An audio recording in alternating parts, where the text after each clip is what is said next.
ay nasa demokrasya?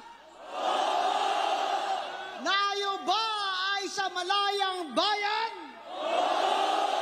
Namili ba tayo noong nakaraang eleksyon? Pero tama ba ang mga ginagawa nila sa ating bayan ngayon?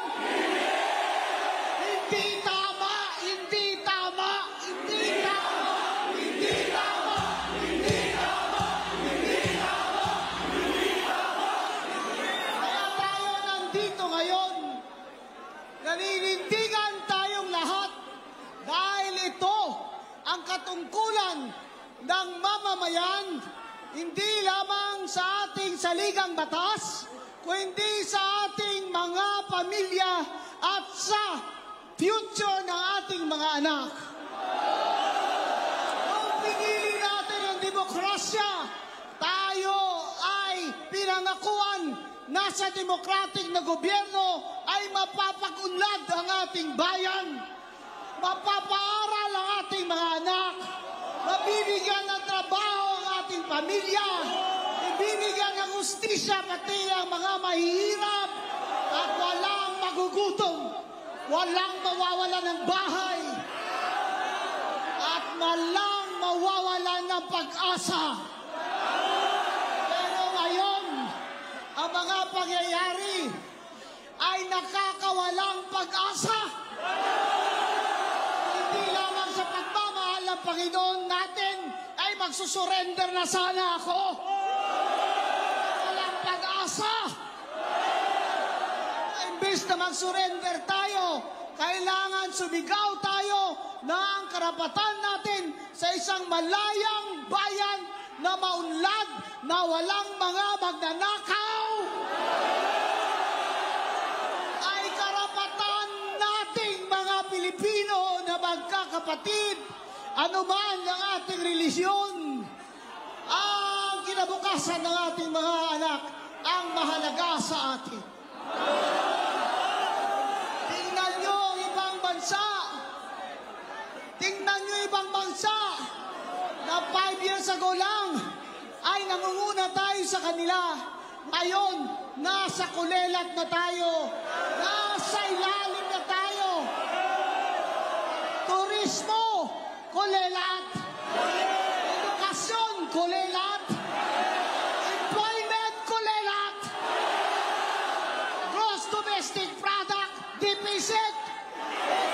Foreign direct investment, wala ng kapital na pumapasok. Kahit ano pa ang mga advertisement nila sa ibang bansa, wala nang gustong mag-negosyo na ibang bansa dito sa bayan nating minamahal. Dahil lamang sa isang tinaga, korupsyon.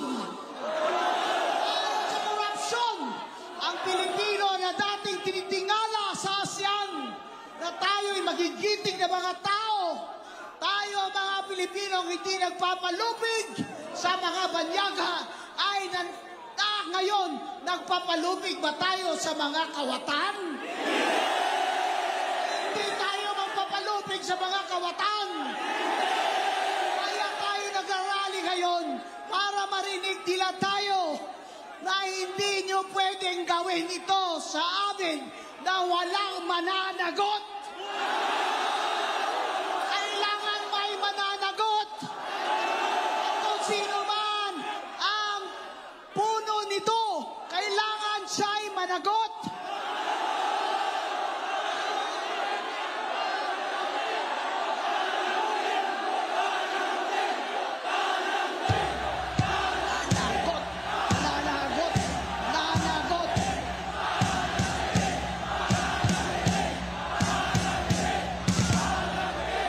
Matagal na ako dito sa buhay na ito.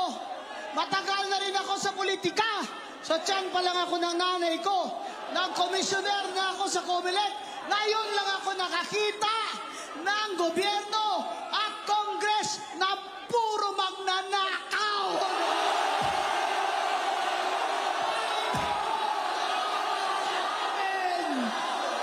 Panginoon, maawa ka sa amin. Bakit humantong sa ganito? Pilipino ay halos wala nang makain 3 beses isang araw. Kalahati sa atin o 60 milyon ang nakakaranas ng gutom, habang ang mga buhaya ay pataba ng pataba.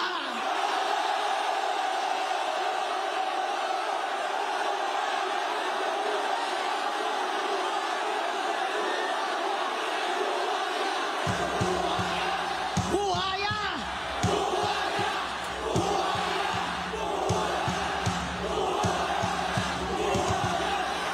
Habang ang mga tao pobre ay nakapila para makasakay lamang ng jeep o bus, 5 oras hanggang makauwi, ang mga buhaya ay nakahelikopter. May pambili ng milyon-milyon dollars na mga aeroplano. Ang masakit pa sa lahat, pinagbabalaki pa ng mga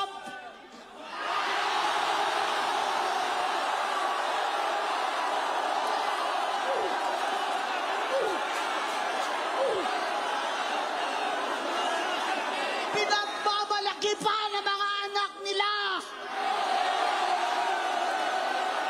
Yung mga gamit nila, kotse nila, relo nila, at bag nila, nasa isang bag lang ay makakapag-aral na ng 5,000 estudyante. At saan galing yan? Lahat yan galing sa atin. Mayaman o mahirap, nagbabayad ng tax. Sasakay ka ng tricycle, ang tricycle driver nagbabayad ng tax. Bibili ka ng grocery, may tax. Bibili ka ng gamot, may tax. Bat sila ng bat. Dapat yung isa dyan, tawagan nyo na talagang Batman.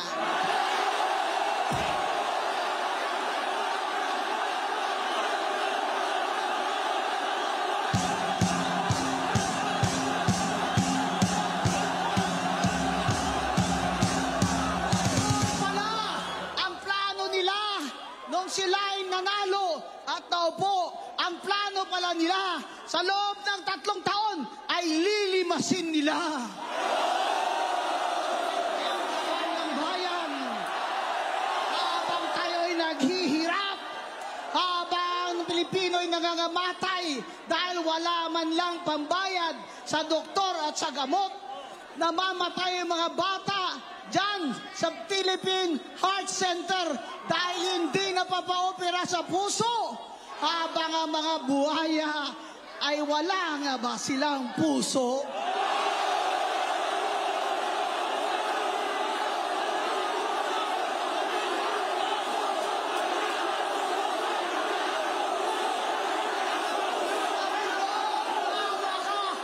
Saklolohan mo ang Pilipino, saklolohan mo kami, dahil parang hindi na maaawat ito kung walang divine hand. Pray ako ng pray, at hindi naman dahil sa akin, pero dahil naman talaga sa Panginoon natin ay nagkabaha, lindol, at lalong naramdaman ng mga tao ang kahirapan at katakawan ng mga magnanakaw. Pupunta ka lang sa ospital, lulusong ka pa sa baha. Ay, mga anak mo dahil kinagat ng daga. Sana magpadala ng milyong-milyong daga doon banda sa kanila.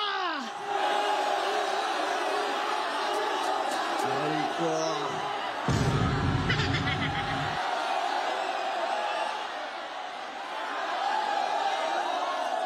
Kailangan po ang taong bayan ay mag-ingay na.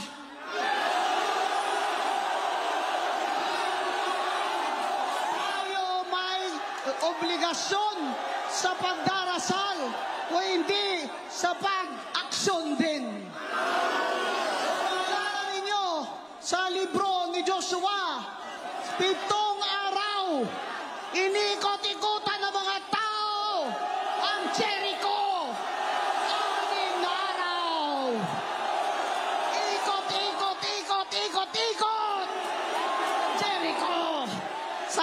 pitong araw, sumigaw ang mga tao, mga magnanakaw!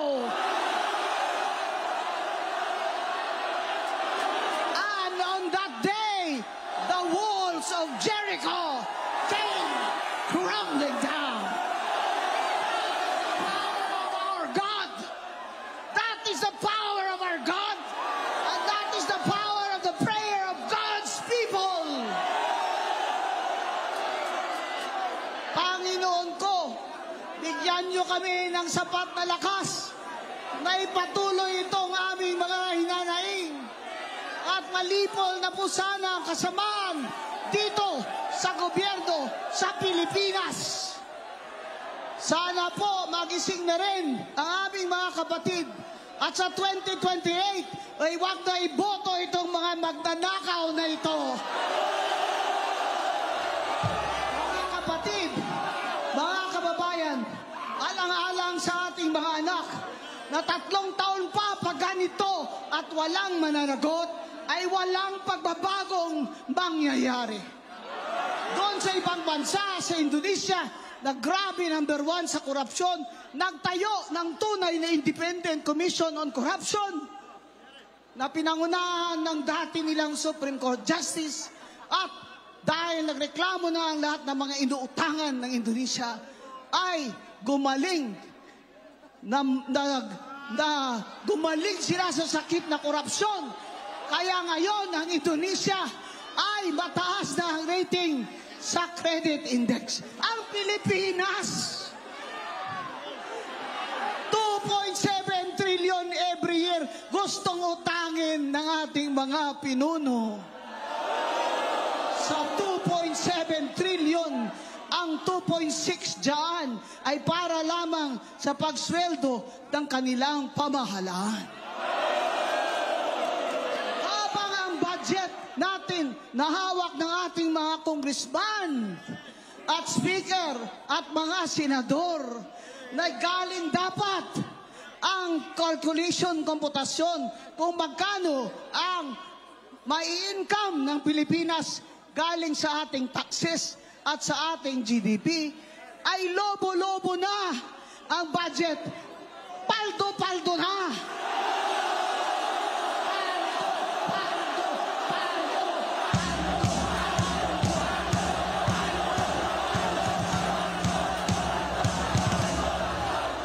Paldo na, Congressman. Aray ko. Tama